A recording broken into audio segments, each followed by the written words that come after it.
진짜 악마는 기상캐스터 고 오요한나 유가족이 밝힌 가해자 충격 실체. MBC 진상조사 착수.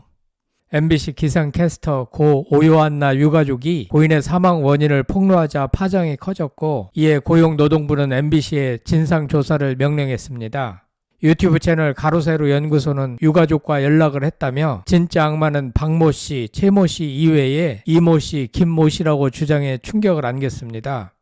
MBC는 다음 주에 외부 인사를 위원장으로 하는 진상조사위원회를 꾸려 조사에 착수하고, 이후엔 경찰 조사로 이어져 사건의 전모가 낱낱이 드러날 전망입니다. 방송에 앞서 구독자가 아니신 분은 성찬일TV와 함께 해주시면 감사하겠습니다. 여러분들이 성장과 힐링을 위하여 더욱 노력하겠습니다.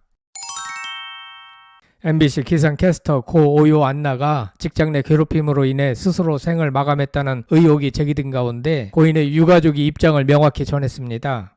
31일 가로세로 연구소 유튜브 채널에 의하면 고 오요한나의 유가족은 사람들이 잘못 알고 있는 부분이 있어 연락했다며 진짜 악마는 이현승, 김가영이라고 주장했습니다.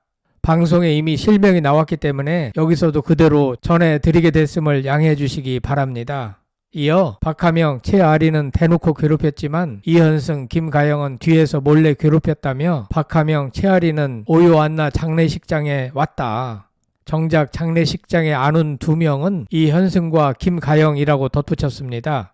또 MBC는 오요한나가 사망한 순간에도 거짓말을 했다며 유가족 그 누구도 사망 사실이 알려지길 원하지 않는다고 말한 적 없다. MBC는 거짓말로 오요한나 사망을 은폐했다고 강조했습니다. 이게 사실이라면 큰 충격입니다.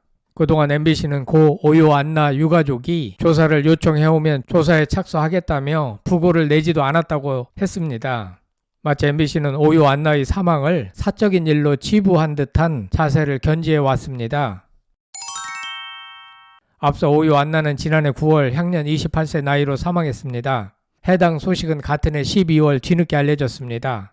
당시 사망 이유에 대해 구체적으로 공개되지 않았으나 지난 27일 매일신문은 오요한나가 특정 기상캐스터 2명으로부터 직장 내 괴롭힘 피해를 호소하는 내용의 원고지 17장 분량 총 2750자의 유서를 작성한 뒤 극단적 선택을 했다고 보도했습니다.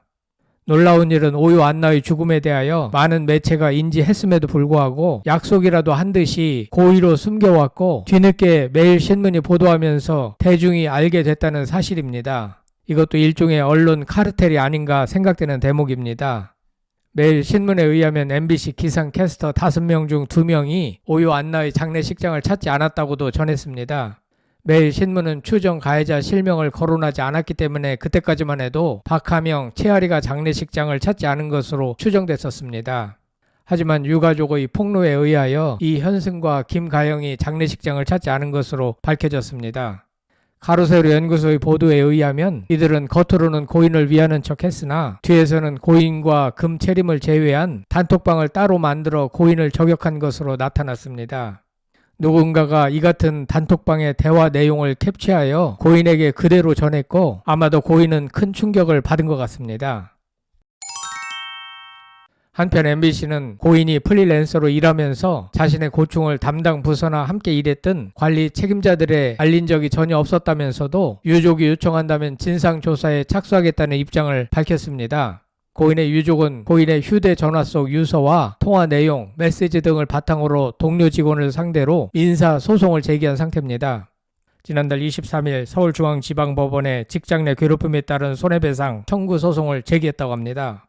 그런가 하면 MBC는 진상조사위원회를 구성해 오요한나의 사망 원인을 조사하겠다고 밝혔습니다.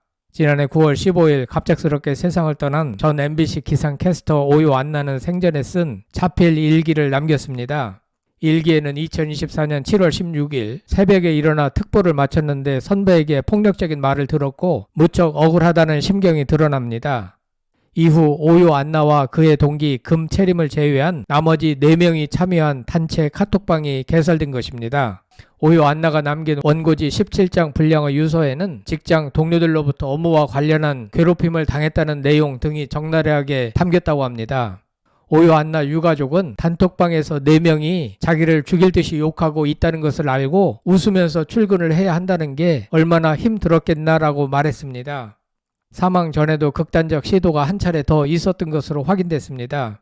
이 과정에서 입은 부상으로 인하여 일주일 동안 방송을 못했는데 이후 사망 소식이 전해진 것입니다. 유가족은 우리는 피해받은 게 없으니까 물론 상처는 받았지만 죽은 요 안나에게 사과를 좀 해달라. 그걸 원하는 거다라고 했습니다.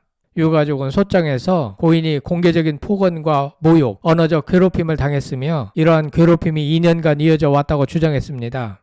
유족이 얼마나 억울했으면 이제 와서 사망 원인을 폭로하고 있는 것일까 충분히 이해가 됩니다. 한편 MBC가 꾸릴 진상조사위원회에는 법률가 등 복수의 외부 전문가가 참여하며 사내 인사, 고충 관련 조직의 부서장들도 실무위원으로 참여합니다. 조사는 주말 사이 사전 준비를 거쳐 다음 주 초부터는 본격적으로 시작될 예정입니다. MBC는 고인의 사망을 둘러싼 의혹이 제기된 직후 내부적으로 자체 조사를 진행해 왔으며 지금까지 확보된 사전조사 자료 일체를 위원회에 제공해 원활하고 신속하게 진실이 규명될 수 있도록 최대한 지원할 계획이라고 전했습니다. 이어 고인의 명복을 빌며 정확한 사실관계를 밝혀 유족의 아픔이 치유될 수 있도록 모든 노력을 다하겠다고 밝혔습니다. 앞서 고용노동부는 이날 MBC가 오요 안나의 사망에 대한 자체 조사를 하도록 지도했습니다. 이날 YTN 보도에 따르면 고 오요 안나는 2024년 7월 16일 직접 작성한 일기에서 억까 미쳤다. A는 말투가 너무 폭력적이라며 새벽 4시부터 일어나 10시 45분 특보까지 마침 그 와중에 억까, 진짜 열받음이라며 심경을 적었습니다. 한편 어제 31일 고 오요 안나의 유족의 입장은 JTBC 사건 반장을 통해서도 보도됐습니다. 이에 의하면 유족은 고인이 생전 가족에게 회사 생활에 어려움을 토로했으며 10여 곳의 정신과에서 진료를 받고 약을 처방받았다라고 말했습니다. 유족에 따르면 고인은 지난해 9월 6일 대구에서 극단적 선택을 시도했다가 행인이 막았고 경찰이 출동한 적도 있었습니다. 당시 고인은 가족에게 직장 생활이 힘들다. 등뼈가 부러질 것처럼 아프고 창자가 끊어질 것처럼 괴롭다. 차라리 편안해지고 싶다는 말을 했던 것으로 전해졌습니다.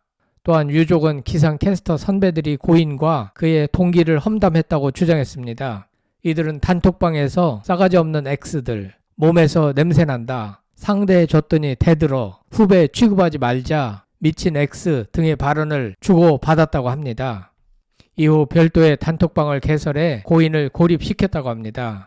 이러한 가운데 MBC는 공식 입장을 내고 고인이 프리랜서로 일하면서 자신의 고충을 담당 부서, 경영지원국 인사팀 인사상담실, 감사국 클린센터나 함께 일했던 관리 책임자들에 알린 적이 전혀 없었다라고 밝혔습니다.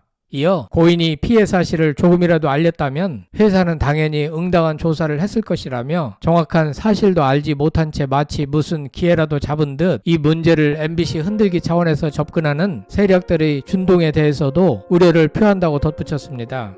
아무튼 우리 사회에서 있어서는 안 될 직장 내 괴롭힘, 왕따 문제가 MBC 사내에서 있었다는 점은 안타까운 일이며 조속히 사건의 실체가 밝혀지길 바랍니다.